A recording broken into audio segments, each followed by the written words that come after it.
Se você é fisioterapeuta, atua na área hospitalar, provavelmente você já ouviu aquela famosa frase: "Ô físio, vem aspirar o paciente do leito X. Ô físio, precisa aspirar tal paciente." E geralmente existe um certo desconforto com isso, né? Acaba até gerando um desconforto na equipe multiprofissional, porque muitas vezes o fisioterapeuta, ele entende isso como algo negativo, entende isso como, nossa, me chama só para aspirar. Mas eu tenho um ponto de vista com relação a isso que eu quero mostrar aqui para vocês e depois vocês vão me contar aqui nos comentários se vocês concordam ou não com esse ponto de vista, mas fica aqui comigo nesse vídeo para entender melhor o que eu acho sobre o físio. Vem aspirar o paciente!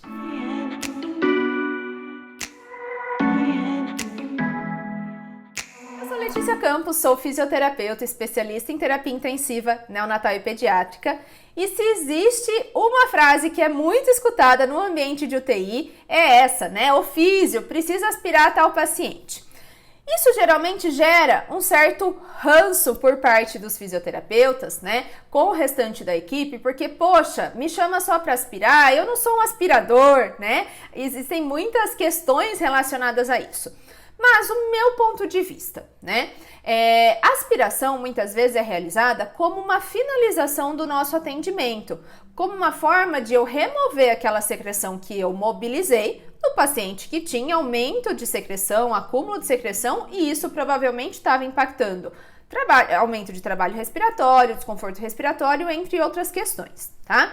Então, a aspiração muitas vezes faz parte, sim, da rotina do fisioterapeuta como uma forma de finalizar o nosso tratamento, porque o paciente pode não ter tosse eficaz ou o paciente pode estar utilizando uma via aérea artificial e com isso, então, a gente mobilizou essa secreção, eu preciso remover, já que o paciente não vai conseguir expectorar e eliminar essa secreção sozinho.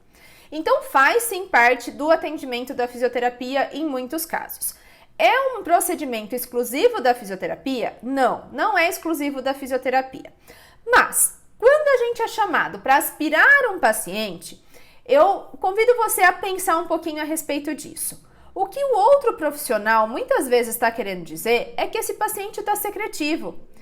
Muitos profissionais, isso às vezes é culpa nossa, né? Culpa do fisioterapeuta, eles não entendem a fisioterapia como muito mais ampla que isso.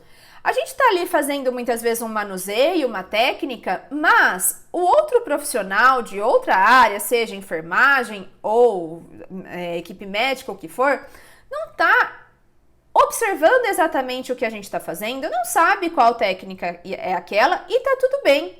E, cá entre nós, existem muitos fisioterapeutas que chegam no leito e simplesmente aspiram. Então, essa é uma imagem que ficou da fisioterapia, que fisioterapia vai aspirar o paciente que está na UTI, mas não é só isso que a gente faz. Agora, se você foi chamado para aspirar tal leito, o que eu vejo sobre isso é que muitas vezes esse paciente está secretivo e a forma daquele outro profissional, seja da enfermagem ou de qualquer outra profissão, de te avisar: olha, o paciente está secretivo, vai lá ver o que você pode fazer por ele.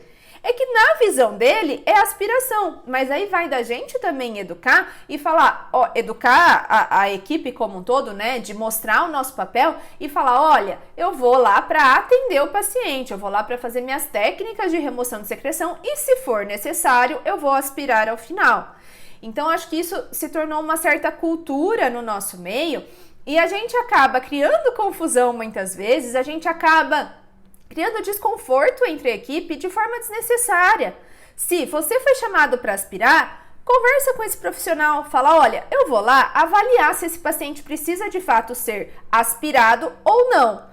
Eu vou lá observar se ele está com acúmulo de secreção ou não. E aí é outra história. Se ele está com acúmulo de secreção, muitas vezes simplesmente fazer aspiração não vai ser suficiente. A gente precisa muitas vezes mobilizar a secreção que está em vias aéreas mais inferiores, vias aéreas lá mais distais, para a gente conseguir, de fato, melhorar a condição daquele paciente e promover uma remoção de secreção.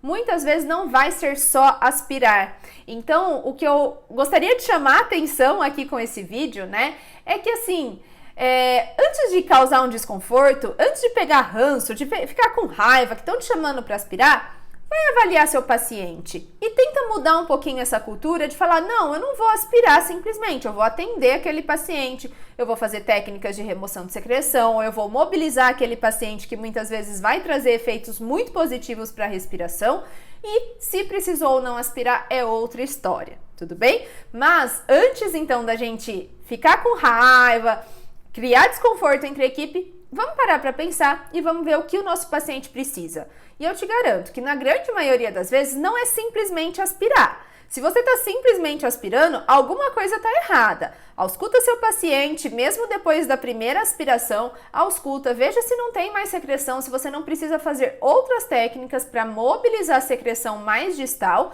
e aí sim a gente vai determinar a nossa conduta. Mas entenda esse ofísio vem aspirar como ofísio vem avaliar seu paciente, veja se nesse caso você não pode ajudar, tudo bem? Bom, não sei se você concorda comigo, se você concorda ou não, deixa aqui nos comentários pra gente conversar a respeito desse assunto. Se você gostou desse vídeo, deixa o seu like e eu te vejo na próxima. Até mais!